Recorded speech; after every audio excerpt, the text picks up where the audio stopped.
إن الحمد لله نحمده ونستعينه ونستغفره ونعوذ بالله من شرور أنفسنا ومن سيئات أعمالنا من يهده الله فلا مضل له ومن يضلل فلا هادي له وأشهد أن لا إله إلا الله وحده لا شريك له وأشهد أن محمدا عبده ورسوله يا أيها الذين آمنوا اتقوا الله حق تقاته ولا تموتن إلا وأنتم مسلمون يا أيها الناس اتقوا ربكم الذي خلقكم من نفس واحدة وخلق منها زوجها وبث منهما رجالا كثيرا ونساء واتقوا الله الذي تساءلون به والأرحام إن الله كان عليكم رقيبا يا أيها الذين آمنوا اتقوا الله وقولوا قولا سديدا يصلح لكم أعمالكم ويغفر لكم ذنوبكم ومن يطع الله ورسوله فقد فاز فوزا عظيما أما بعد فإن خير الحديث الله وخير الهدي هدي محمد صلى الله عليه وسلم وشر الأمور محدثاتها وكل محدثة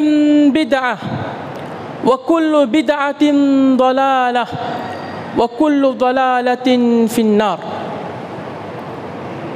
ہر طرح کی تعریف، بڑائی، کبریائی، حمد و ثنا، تعریف اور توصیف، بدنی عبادت، جسمانی عبادت، مال کی عبادت، دل کی عبادت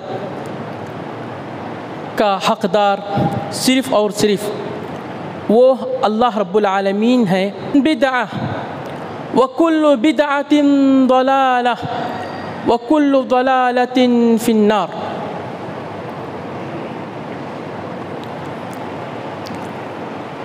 ہر طرح کی تعریف، بڑائی، کبریائی، حمد و ثنا، تعریف اور توصیف،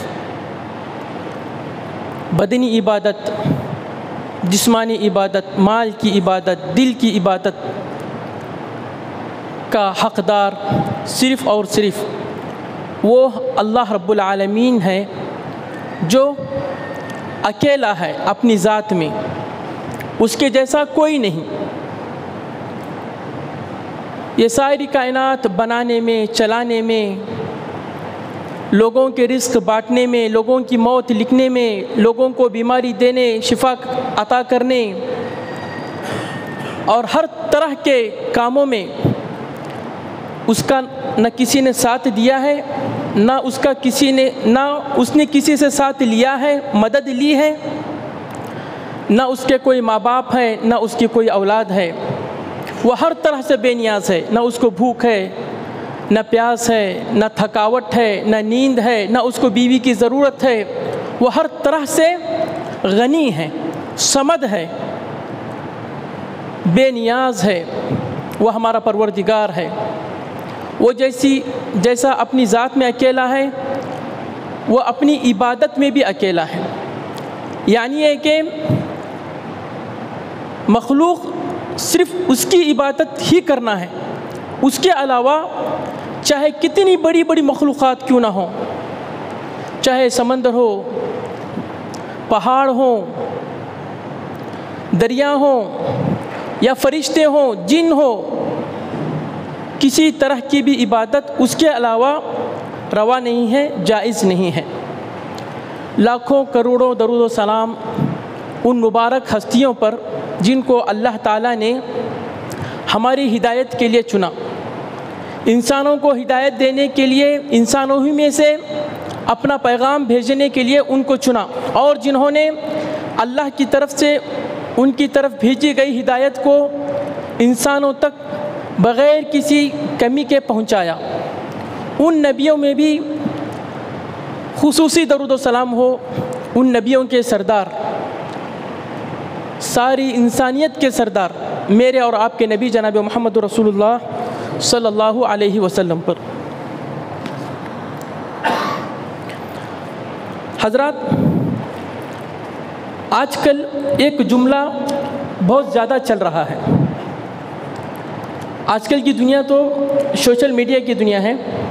ہر کوئی فیس بک ہو، واٹس ایپ ہو، چھوٹا ہو بڑا ہو، مصیبت بن گئی ہے، ایک ضرورت بن گئی ہے، لگے رہتے ہیں. ایک جملہ چل رہا ہے. کیا جملہ ہے کہ مہمان چلے گئے، گھر والے باقی ہیں.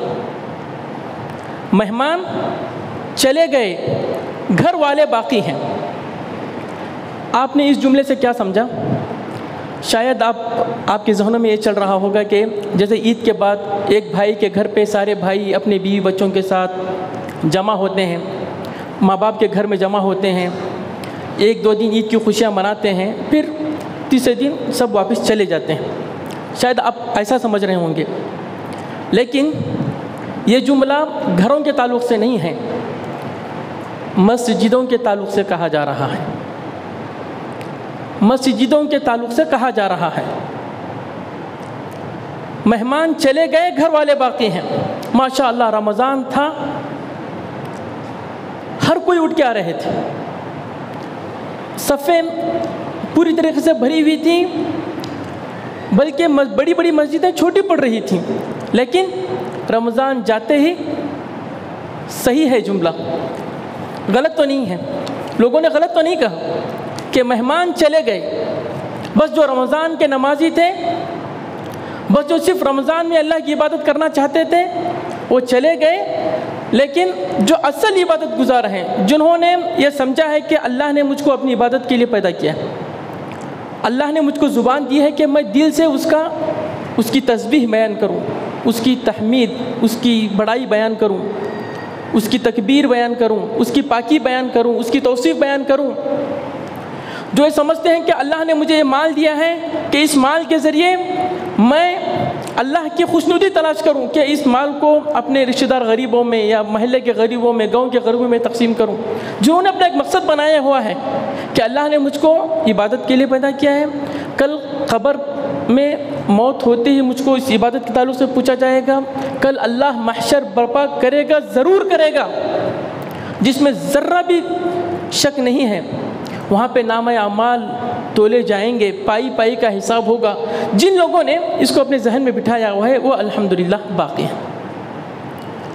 لیکن یہ کیوں ہو رہا ہے؟ کیا اللہ رمضان ہی میں ہم کو عبادت کا حکم دیا ہے؟ یا یہ کہ اللہ صرف رمضان کا رب ہے، باقی دوسرے مہینوں کا رب نہیں ہے؟ یا یہ کہ رمضان ہی میں اللہ رزق دیتا ہے، باقی دوسروں مہینوں میں دوسروں سے مدد آتی ہے؟ نہیں ہے، ہرگز ایسا نہیں ہے، ہرگز ایسا نہیں ہے۔ اللہ نے ہم کو صرف رمضان میں عبادت کا حکم نہیں دیا ہے، بلکہ بالغ ہونے کے بعد سے موت آنے تک، غرغرہ آنے تک عبادت کا حکم ہے۔ وَاعْبُدْ رَبَّكَ حَتَّى يَأْتِيَكَ الْيَقِينُ، اللہ کا حکم ہے وَاعْبُدْ رَبَّكَ حَتَّى يَأْتِيَكَ الْيَقِينُ۔ اے نبی، آپ کو عبادت میں مسلسل لگے رہنا ہے، آپ کی زندگی کا ایک لمحہ بھی، ایک منٹ بھی عبادت سے خالی نہیں ہونا ہے۔ اور یہ آپ کو عبادت کا حکم کب تک ہے؟ موت آنے تک، موت آنے تک آپ کو عبادت کا حکم ہے۔ ہر جمعہ خطیب ایک آیت پڑھتے ہیں، یا ایھا الذین آمنوا اتقوا اللہ حق تقاتہ ولا تموتن الا وانتم مسلمون۔ اے مسلمانوں، یا ایھا الذین آمنوا اتقوا اللہ حق تقاتہ، جتنا زیادہ اللہ سے ڈر سکتے ہو، جتنا زیادہ اللہ کی اطاعت کر سکتے ہو، جتنا زیادہ اللہ کو راضی کرنے کی کوشش کر سکتے ہو، جتنی تمہارے اندر طاقت ہے، جس لحاظ سے تم اللہ کی عبادت کر سکتے ہو، لگے رہو۔ اللہ نے تمہیں پیدا کیا عبادت کے لیے۔ وَلَا تَمُوتُنَّ إِلَّا وَأَنْتُمْ مُسْلِمُونَ، یاد رکھو تمہاری موت بھی تم کو اس حال میں آنا ہے کہ تم مسلمان ہو، تمہاری دل میں کوئی ایک نیکی کی آرزو چل رہی ہو، تم کوئی نیکی ادا کر رہے ہو، یعنی کہ موت بھی اس حال میں آنا ہے کہ تم مسلمان ہو، کہ آدمی گھر ہی پہ ہیں لیکن وہ انتظار کر رہے ہیں کہ ابھی مجھ کو نماز کے لیے جانا ہے۔ وہ مسلمان ہے، وہ اسلام کی وہ ایک عبادت میں وہ وقت لگے ہوئے ہیں۔ حدیث میں ہے کہ جب کوئی ایک مسلمان نماز کے انتظار میں رہتا ہے تو وہ جب نماز کی نیت کر لیتا ہے تو اسی وقت سے اس کا اجر لکھا جاتا رہتا ہے۔ تمہیں موت نہ آئے اس حال میں کہ تم مسلمان ہو۔ اگر کوئی ذہن میں لگا بیٹھا ہے کہ میں ہر سال ایک بیوہ کی مدد کرتا ہوں یا یتیم بچوں کی مدد کرتا ہوں، مجھے اس کے پیسے نکالنا ہے، وہ اس کی سوچ میں ہے، وہ ایمان میں ہے، اس کا وہ لمحہ، حالانکہ وہ ابھی فی الوقت اس یتیم کو، بیوہ کو پیسے نہیں دے رہا ہے، لیکن وہ ڈائری کھول کے دیکھ رہا ہے کہ میں ہر سال جو اس گھر والوں کا خیال کرتا تھا، میں نے کیا ہے کہ نہیں کیا ہے، وہ اس کے ذہن میں چل رہا ہے، وہ مسلمان ہے۔ یعنی اس آیت کا حکم یہ ہے کہ تمہیں ہر لمحے کسی نہ کسی نیکی میں رہنا ہے. تمہاری زندگی کا کوئی لمحہ عبادت سے ہٹ کر نہیں ہونا ہے. لیکن یہاں پر کیا حال ہے؟ مہمان چلے گئے، گھر والے باقی ہیں. اس کا تو حکم نہیں ہے، اس کا تو حکم نہیں ہے. موت تک عبادت کا حکم ہے. اور الحمدللہ یہ اسلام بہترین دین، اللہ کا پسندیدہ دین. یہ اسلام صرف عبادت مسجد تک حد میں نہیں ہے. مسجد سے میں جاؤں گا، کسی مسلمان سے ملاقات کر رہا ہوں میں کہ سلام کروں گا مجھے اجر ملے گا، مصافحہ کروں گا، ہو سکتا ہے کہ پتہ نہیں اللہ کس مصافحے میں میری بخشش کر دے. نیکی ہے کہ نہیں ہے؟ جا رہا ہوں، بچے آ رہے ہیں، سلام کر رہا ہوں، نیکی ہے؟ یقیناً نیکی ہے. جا رہے تھے، دکان نظر آیا، میرے ذہن میں آیا کہ میرے جو بڑے بچے تو باہر آ کے کھا لیتے ہیں، جو چھوٹا بچہ ہے اس کے لیے کچھ لے کے جاؤں، بیوی کے لیے کچھ لے کے جاؤں. نیکی ہے. الحمدللہ اس اسلام پہ ہمیں خوشی منانا ہے. اس اسلام میں ہمیں خوش ہونا ہے کہ الحمدللہ اللہ نے اتنا بہترین دین دیا کہ اس میں ہر کام میں کچھ نیکی کر لیتا ہوں تو دین بن جاتا ہے. اور یاد رکھیے اسلام کی یہ جو خصوصیت ہے کہ ہر کام کو میں نیکی میں بدل سکتا ہوں، بلکہ اسلام نے زندگی کی روٹین ایسی تھی کہ میری پوری زندگی عبادت میں گزرے. یہ چیز دوسرے مذہب میں نہیں ہے. یہ چیز دوسرے مذہب میں نہیں ہے. دوسری کتابوں میں، دوسرے مذاہب میں اس طرح کا کوئی تصور نہیں ہے کہ تم ہر کام کو نیکی میں بدلو. ہو سکتا ہے ان کے پاس کوئی بڑے بڑے نیکیاں ہوں، لیکن جیسے اسلام میں باریک باریک چیز میں بھی گھر والوں کے ساتھ مسکرانا یا مسلمانوں کو دیکھ کر مسکرانا، یا یہ کہ راستے سے کوئی مشکل تکلیف دہ چیز کو ہٹا دینا، کسی کے لیے آسانی کر دینا، کسی کا قرضہ معاف کر دینا، کسی قرض دار کو اور کچھ مہلت دے دینا، ہر چیز میں عبادت ہے. تو حکم کیا ہے کہ ہمارا دیکھنا، ہمارا سننا، ہماری سوچ، ہمارا کھانا پینا، ہمارا چلنا سب عبادت ہونی چاہیے. لیکن افسوس ہم نے کیا کر دیا؟ چھوٹی موٹی تو عبادتیں چھوڑ دیجیے. یہ اسلام یہ نماز جو دین کا بنیادی رکن ہے، اس کو بھی ہم نے صرف رمضان تک محدود کر لیا. اس کو بھی ہم نے رمضان تک محدود کر لیا. اور باقی ہماری گھر کی زندگی ہو، تجارت کی، بازار کی زندگی ہو، دوستوں والی زندگی ہو، رشتہ داروں والی زندگی ہو، کیا ہم اس میں اسلامی احکامات کو سامنے رکھ رہے ہیں؟ دیکھ رہے ہیں کہ اسلام نے رشتہ داروں کے بارے میں کیا کہا ہے؟ آئیں گے، پریشانیاں آتی ہیں، ناچاقیاں آتی ہیں، سب انسان ہیں. کچھ نہ کچھ رشتہ داروں کی طرف سے کچھ پتہ چلے گا کہ اس نے یہ کہا، اس نے وہ کہا، اس نے وہ کیا، اس نے یہ کیا. لیکن اگر میں مسلمان ہوں، مجھے سوچنا چاہیے کہ رسول صلی اللہ علیہ وسلم نے کہا ہے کہ لا تحاسدوا ولا تباغضوا ولا تدابروا، حسد مت کرو، پیٹ مت پھیرو، دوسروں پہ بہتان مت لگاؤ، دوسروں پہ ظلم مت کرو. میں سوچوں گا کہ یہ تو اللہ نے دوسرے انسانوں کے لیے حکم دیا، یہ تو میرے رشتہ دار ہیں، ٹھیک ہے ان سے ہو گیا میں معاف کر دیتا ہوں. اگر میں ایسا کر رہا ہوں تو میں مسلمان بھی ہوں، میری زندگی بھی خوب گزرے گی. لیکن میں اگر وہی مسئلہ لے کے بیٹھ گیا کہ اس نے یہ کیوں کہا، وہ بات کہاں سے آئی، یہ کیوں ہوا، پھر لے کے گیا میں اپنے بچوں کو جا کے لڑائی جھگڑا شروع، اور پھر یہ کہ لڑائی بھی نہیں کیا تو دل میں رکھا ہوں اس کے بعد کہ اس نے یہ کہا، میں آئندہ سے اس کو دعوت بھی نہیں دوں گا، اس کی شادی کو بھی نہیں جاؤں گا، اس کے گھر بھی نہیں جاؤں گا. پھر میں رشتہ داروں کے سارے معاملات میں اسلام کے حکم کو سامنے نہیں رکھ رہا. حکم کیا ہے کہ مرتے دم تک، لمحہ لمحہ، منٹ منٹ میری زندگی اسلام پہ گزرنی ہے، اسلامی تعلیمات پہ گزرنی ہے. اسی کا حکم ہے. اللہ نے کہا ان الذين قالوا ربنا الله ثم استقاموا تتنزل عليهم الملائكة الا تخافوا ولا تحزنوا وابشروا بالجنة. ان الذين قالوا ربنا الله، اللہ کے وہ نیک بندے جنہوں نے اللہ کو اپنا رب تسلیم کر لیا. صرف زبان سے نہیں بولا کہ رضیت باللہ ربا، میں راضی ہوں کہ اللہ میرا رب ہے، نہیں، بلکہ دل سے انہوں نے تسلیم کیا کہ میرا ایک پالنہار ہے، مجھے ایک رزق دینے والا ہے، اس نے اپنے نبیوں کے ذریعے، اس کتاب کے ذریعے مجھے کچھ احکامات دیے ہیں کہ مجھے کیا بولنا ہے، مجھے کیا دیکھنا ہے، مجھے کیا سننا ہے، مجھے کیا سوچنا ہے. وہ میرا رب ہے، میں اس کے مطابق زندگی گزاروں گا. اس نے جو مجھے حکم دیا ہے اس پہ چلوں گا.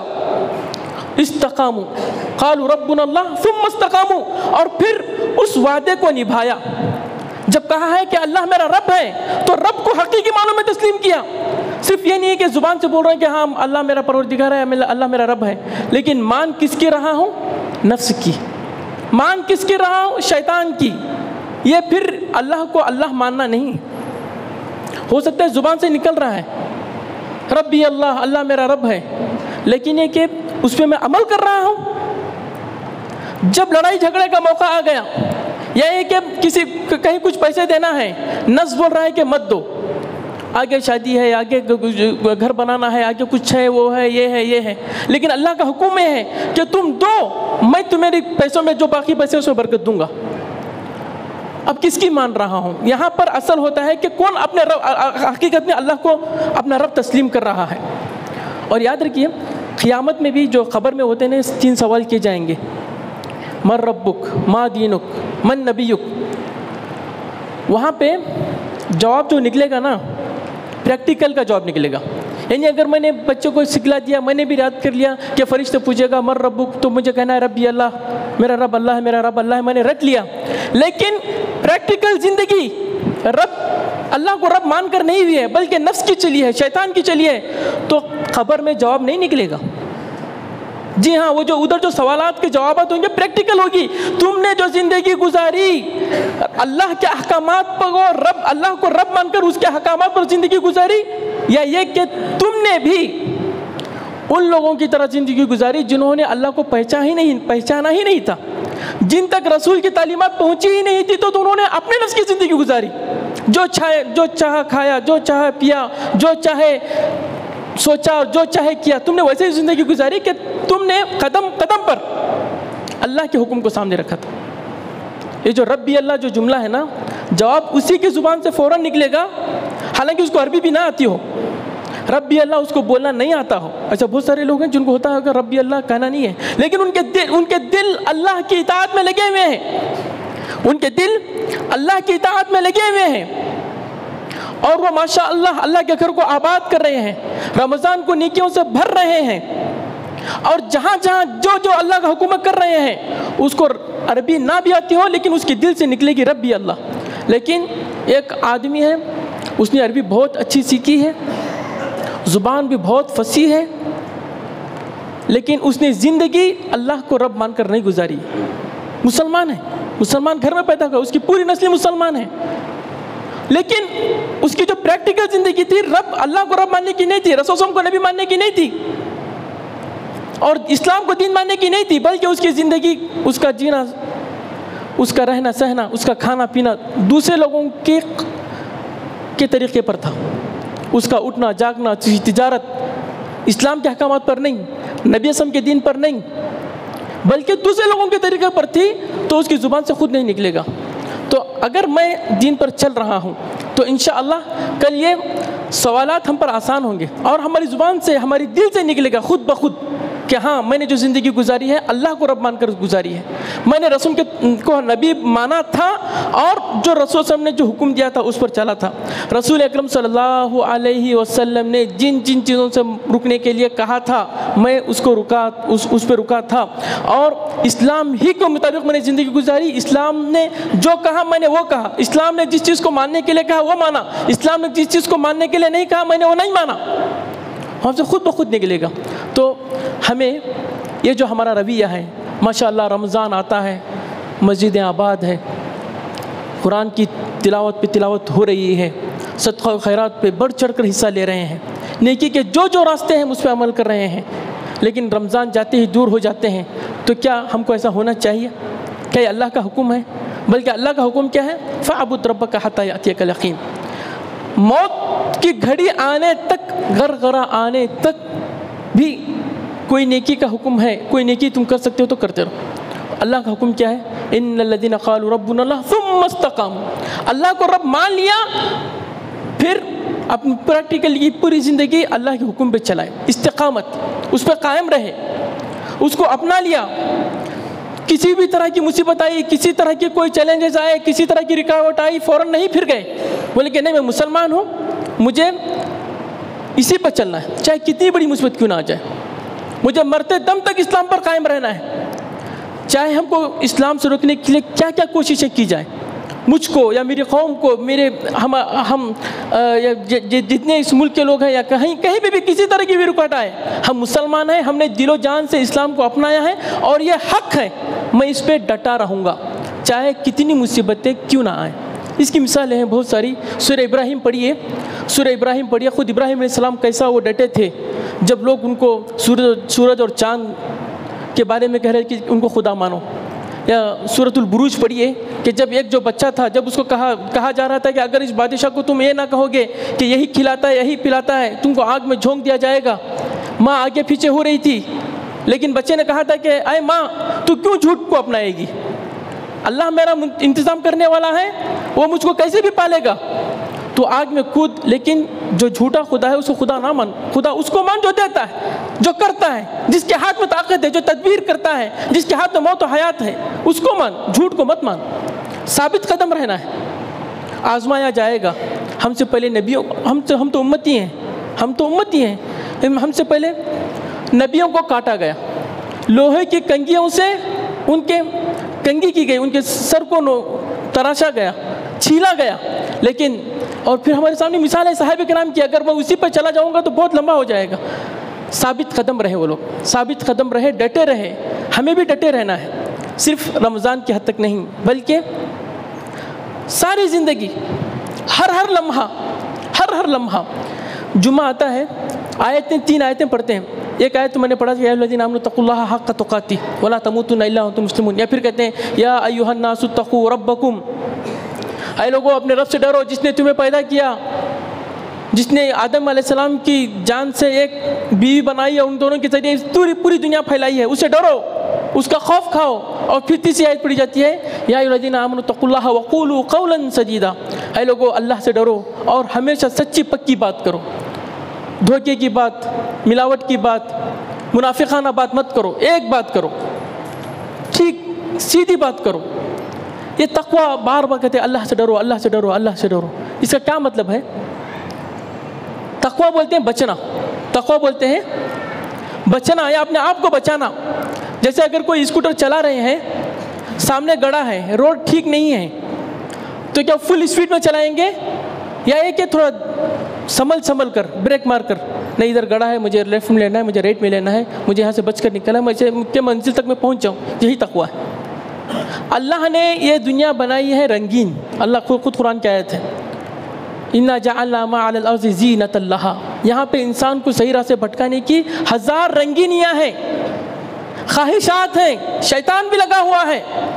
اللہ دیکھنا چاہتا ہے کہ کون میری رضا کے لیے، مجھ کو خوش کرنے کے لیے، میری جنت میں آنے کے لیے، جنت میں ہزار طرح کی نعمتیں اپنانے کے لیے، اس بڑی خوشی کے خاطر، میری رضا میری جنت کو حاصل کرنے کے خاطر یہ جو دنیا کی رنگینیاں ہیں ان سے کون اپنے آپ کو بچاتا ہے؟ کون اپنے آپ کو بچاتا ہے؟ جو بچا رہا ہے وہ کامیاب ہے۔ پیسہ معلوم ہے کہ پیسہ میں تھوڑا غلط بولوں گا، کچھ بھی کروں گا، بہت زیادہ پیسہ آئے گا، ابھی میری آزمائش ہے، میں دیکھوں گا کہ ٹھیک ہے تھوڑا بہت کچھ جو حلال ہے وہ صحیح ہے، مجھے کوئی بڑا گھر نہیں چاہیے، مجھے کوئی بڑا بنگلہ نہیں چاہیے، مجھے کوئی بڑی کار نہیں چاہیے، لیکن یہ تھوڑا بہت کچھ ہے حلال ہے، اس میں میری خوشی ہے۔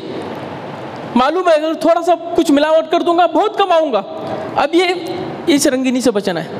اس طرح کی ہزاروں چیزیں، اس طرح کی ایک چیز نہیں، قدم قدم پر بازار میں بھی ہوگا، گھر میں بھی ہوگا، سفر میں بھی پتہ نہیں کتنی طرح کی چیزیں آئیں گی۔ کون اپنے آپ کو اللہ کے گناہوں سے بچا رہا ہے؟ یہی ہے تقویٰ کا مطلب۔ تقویٰ کا مطلب یہی ہے، گناہوں سے بچنا، اور جو اللہ نے جتنے احکامات دیے ہیں، چاہے وہ فرض ہو چاہے مستحب ہو، اس کو اپنانے کی کوشش کرنا، اس کے مطابق چلنا، یہ زندگی، یہ مسلمان کی زندگی ہوتی ہے، یہ ہمیں کرنا چاہیے۔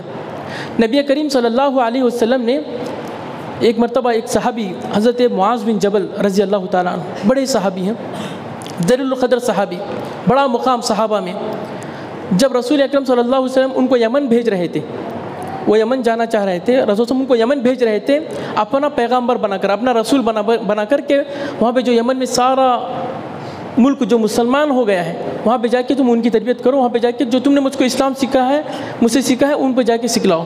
جب وہ جا رہے تھے اور رسول صلی اللہ علیہ وسلم نے ان کو کہہ بھی دیا تھا کہ کہ اے معاذ، ہو سکتا ہے کہ آئندہ جب تم آؤ تو مجھ کو نہ پاؤ، بلکہ تمہارا گزر میری خبر سے ہوگا. یعنی آخری ملاقات ہے، آخری ملاقات ہے. اس موقع پہ حضرت معاذ رضی اللہ تعالیٰ عنہ نے رسول سے کہا کہ اوصنی یا رسول اللہ، اے اللہ کے رسول صلی اللہ علیہ وسلم، آپ مجھے کچھ خاص نصیحت کیجیے، مجھے کچھ خاص نصیحت کیجیے. یہ آخری ملاقات ہے، اور رسول اکرم صلی اللہ علیہ وسلم سے بڑھ کر کوئی نبی، کوئی استاد، کوئی سکھانے والا نہیں ہے، اور صحابہ سے بڑھ کر کوئی شاگرد، کوئی سیکھنے والا نہیں ہے، ہرگز نہیں ہے. اور معاذ بن جبل تو بہت بڑے صحابی تھے. رسول اکرم صلی اللہ علیہ وسلم نے کہا کہ کل قیامت کے دن میری امت کے علماء کا جھنڈا معاذ بن جبل کے ہاتھ میں ہوگا. یعنی امت کے جو اس پوری امت کے جتنے علماء کرام ہیں، مفسرین، محدثین، فقہاء، اور جتنے بڑے بڑے پائے کے علماء ہیں، اللہ تعالیٰ اس امت کے علماء کو ایک جگہ الگ کرے گا، اور اس امت کے علماء کا جھنڈا حضرت معاذ بن جبل کے ہاتھ میں ہوگا. اتنے بڑے صحابی کہہ رہے ہیں کہ اللہ رسول مجھے وصیت کیجیے، آخری ملاقات ہے، میں اپنے نفس کے لیے کیا کروں، میں کیسے کامیاب ہوں، مجھے کچھ وصیت کیجیے. رسول اکرم صلی اللہ علیہ وسلم نے کہا اتق اللہ حیث ما کنت. اے معاذ، جہاں ہو، جس حال میں ہو، جہاں ہو جس حال میں ہو، حیث ما کنت، جہاں ہو جس حال میں ہو، جس کیفیت میں ہو، اللہ کا خوف، اللہ کا ڈر اپنے سامنے رکھو. ہر حال میں دیکھو کہ یہ جو میں کرنے جا رہا ہوں یہ اللہ کو پسندیدہ کام ہے یا یہ کہ یہ اللہ کو ناراض کرنے والا کام ہے. کامیاب ہو جاؤ گے ہر حال میں، خوشی میں ہو، غمی ہو. خوشی میں بھی ایسا نہیں ہے کہ سب کچھ حد پار کر رہے ہیں، غم میں بھی ایسا نہیں ہے کہ بہت زیادہ مایوس ہو رہے ہیں، اللہ کی رحمت سے مایوس ہو رہے ہیں، نعوذ باللہ، اللہ پہ نعوذ باللہ پتہ نہیں کس طرح کے جملے کس رہے ہیں. ہر حال میں، چاہے بازار میں ہو، چاہے تنہائی میں ہو، ہر حال میں، چاہے تم خود حاکم ہو یا یہ کہ تم خود محکوم ہو، جس حال میں بھی ہو، استاد ہو کہ شاگرد ہو، کھانے کے لیے ہے یا کھانے کے لیے نہیں ہے، جس حال میں ہو، جو بھی کیفیت ہے، ہر کام کرنے سے پہلے سوچو کہ اللہ کو راضی کرنے والی چیز ہے کہ اللہ کو ناراض کرنے والی چیز ہے. کامیاب ہو جاؤ گے. اور ہمیں معلوم ہے نبی کریم صلی اللہ علیہ وسلم رحمۃ للعالمین ہے. رسول اکرم صلی اللہ علیہ وسلم کیا ہے؟ رحمۃ للعالمین. علماء اکرام کہتے ہیں کہ اس کا مطلب یہ ہے کہ جو کوئی رسول صلی اللہ علیہ وسلم کے طریقے پر چلے گا وہ رحمت میں رہے گا. رسول اکرم صلی اللہ علیہ وسلم اللہ سے کیا لائے؟ رحمت لے کر آئے. رسول اکرم صلی اللہ علیہ وسلم یہ جو دین لایا ہے یہ انسانوں کے لیے رحمت ہے، جانوروں کے لیے رحمت ہے، ہواؤں کے لیے، فضاؤں کے لیے رحمت ہے. یہ رحمت ہی رحمت ہے. اس اسلام کا کوئی حکم نہ انسان کو تکلیف پہنچاتا ہے، نہ جانوروں کو تکلیف پہنچاتا ہے، نہ فضاؤں کو، بلکہ انسان میں بھی اسلام کا کوئی حکم نہ انسان کی سوچ کے خلاف ہے، نہ انسان کے بدن کے خلاف ہے، نہ انسان کی طبیعت کے خلاف ہے. اسی وجہ سے اسلام زندہ ہے، اسی وجہ سے اسلام پھیل رہا ہے. اس کے اندر بہت کچھ طاقت ہے. یہ روزے جو ہم نے سال بھر کے روزے، مہینے بھر کے روزے رکھے، جب اللہ نے رمضان پورے مہینے کے روزے رکھا، اللہ کہتا ہے کہ یرید اللہ بکم اليسر ولا یرید بکم العسر. اے لوگوں، یہ رمضان کے روزے تمہارے لیے، تمہاری آسانی کے لیے، اس میں تمہارے لیے کوئی نقصان نہیں ہے، اس میں تم کو تکلیف نہیں دینا چاہ رہا ہوں، اس میں تمہارے لیے رحمت ہے. کیا رحمت ہے اللہ تعالیٰ جانتا ہے. کیا رحمت ہے اس کا تو ہم صرف ظاہری لحاظ سے دیکھتے ہیں کہ ماشاءاللہ رمضان آتا ہے، کھانے پینے کی ریل ہو جاتی ہے. کیا کیا نہیں کھلاتا ہے اللہ تعالیٰ رمضان میں، کیا کیا نہیں برکت رکھتا ہے، ایک سما بن جاتا ہے. یہ صرف ظاہری خوشیاں ہیں ہماری، عید کی خوشیاں ظاہری ہیں. بعد میں اللہ تعالیٰ نے روزے داروں کے لیے ان روزوں کے بدلے، ان قرآن کی تلاوت کے بدلے کل اللہ تعالیٰ قیامت میں کیا کیا اجر دے گا ہم کو معلوم نہیں ہے. یہ رحمت کی چیز ہے. الحمدللہ مسلمان ہیں اس کو اپنا لیا. جو لوگ اس اسلام کو نہیں اپنائے وہ اس نعمت سے محروم ہے. اس نعمت سے کیا ہے؟ محروم ہے. بہرحال اس خطبے کا خلاصہ کیا ہے؟ میں نے خطبہ شروع کیا تھا، مہمان چلے گئے، گھر والے باقی ہیں. کیا صرف جو فجر میں ہو یا بعد کی نمازیں ہوں، جو لوگ ایک دو صف رہتی ہے، کیا انہیں کو نماز پڑھنے کا حکم ہے؟ یا یہ کہ ہر مسلمان پر نماز فرض ہے؟ نماز کیا ہے؟ فرض ہے، سب کوئی جانتے ہیں.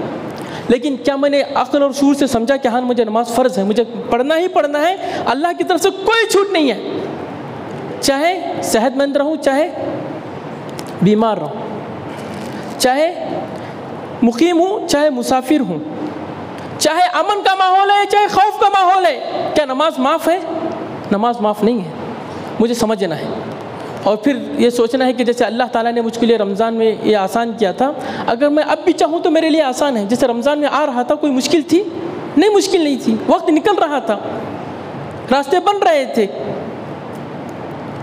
مسجد کی لذت مل رہی تھی۔ اب کیوں مشکل ہے؟ اب مشکل نہیں ہے۔ مشکل اب اس لیے ہے کہ میرے نفس میں خود کھوٹ ہے، میری نیت میں خود کھوٹ ہے، میں اپنے نفس کا پاپی ہوں۔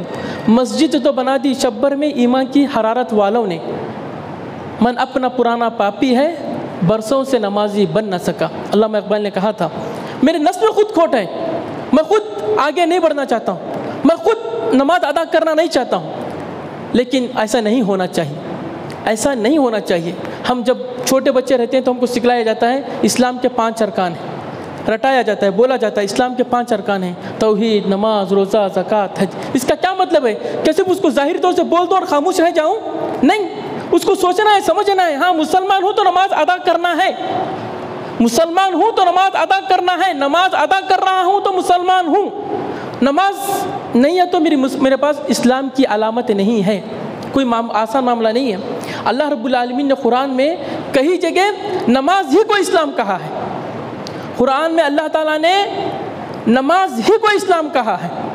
جیسے اللہ نے ایک جگہ قرآن میں کہا کہ اللہ کے جو نیک بندے ہوتے، کیا اللہ نے کہا ایک عمومی بات، ان الانسان خلق ہلوعا، انسان بڑا بے صبر ہے، یہ بے صبر ہے، اس کی طبیعت میں کمزوری ہے۔ اذا مسہ الشر جزوعا، ذرے سی تکلیف پہنچ جاتی ہے تو بڑا مایوس ہو جاتا ہے کہ یہ کیا ہو گیا، یہ ہو گیا، وہ ہو گیا، رونے لگ جاتا ہے۔ وَإِذَا مَسَّهُ الْخَيْرُ مَنُوعًا، جب پیسے آنے لگتے ہیں تو جمع کے رکھتا ہے اور حرص کرتا ہے۔ إِلَّا الْمُصَلِّينَ، مگر انسانوں میں سے کچھ لوگ ہیں جو انسانی کمزوری سے پاک ہیں، مسلمان پاک ہیں۔ اللہ کہنا چاہ رہا تھا کہ جو مسلمان ہوتا ہے وہ اس کمزوری سے پاک ہے، لیکن وہاں پہ اللہ تعالیٰ نے مسلمانوں کے لیے لفظ لایا إِلَّا الْمُصَلِّينَ، نمازی۔ یعنی اصل کہنا ہے مسلم اس کمزوری سے پاک ہے، جو اللہ کو مانتا، اللہ کو اللہ مانتا ہے، رسول کو رسول مانتا ہے، اسلام کو اپنا مذہب مانتا ہے، لیکن وہاں پہ اللہ نے مسلمانوں کے لیے کیا لفظ لایا؟ إِلَّا الْمُصَلِّينَ۔ اسی طریقے سے جہنمیوں کے بارے میں آتا ہے کہ جو جنتی لوگ ہیں جہنم سے پوچھیں گے مَا سَلَكَكُمْ فِي سَقَرَ، اے لوگوں کس وجہ سے تم جہنم میں ہو؟ تم کون لوگ تھے کہ آج جہنم کی آگ میں چل رہے ہو؟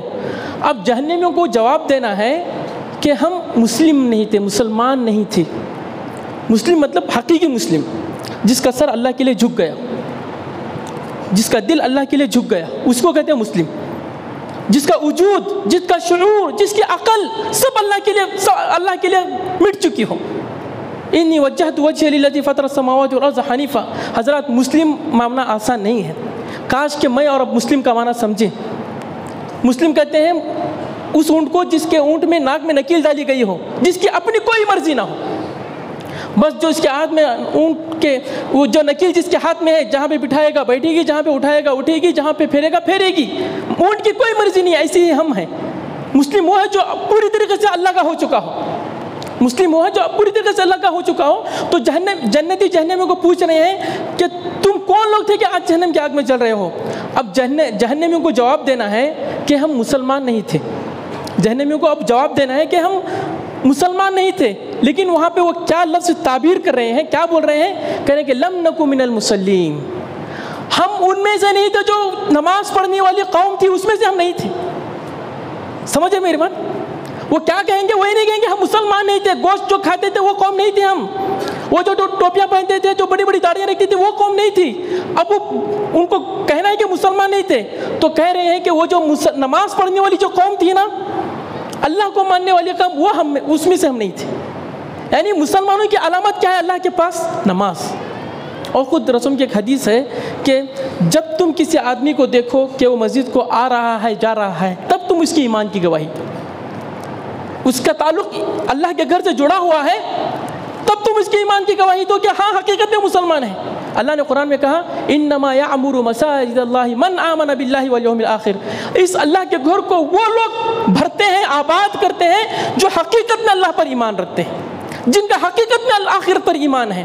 ورنہ جتنا ایمان میرا کمزور ہے، جتنا آخرت پر ایمان میرا کمزور ہے، نماز اتنی مجھ پر بھاری ہے، نماز سے پھیرنے کے لیے اتنے میرے پاس بہانے ہیں۔ اللہ نے کہا ان الصلاۃ کانت علی المؤمنین، اللہ نے قرآن میں کہا کہ یہ مشکل کی چیز ہے۔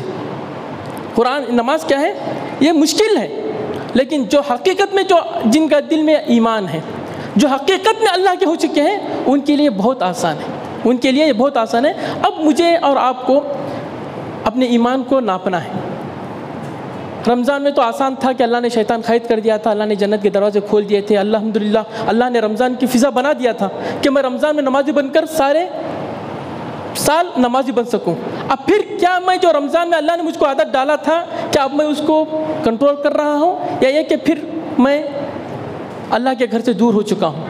اب مجھے اور آپ کو یہ سوچنا ہے اور عزم کرنا ہے کہ جب اللہ تعالیٰ نے مجھ کو مسلمان بنایا، الحمدللہ اسلام جیسی نعمت دی، اور اس سے بڑھ کر مجھ کو صحیح عقیدہ دیا، مجھ کو سلف صالحین کا عقیدہ دیا، بلکہ اہل حدیث بنایا، یہ اللہ کا مجھ پر احسان ہے۔ اللہ نے مجھ کو بدعتوں پر عمل کرنے والا اور ادھر ادھر جھکنے والا، ادھر جادوگروں پہ پاس جانے والا، ستاروں پہ یقین رکھنے والا نہیں بنایا، اللہ نے صحیح عقیدہ دیا ہے۔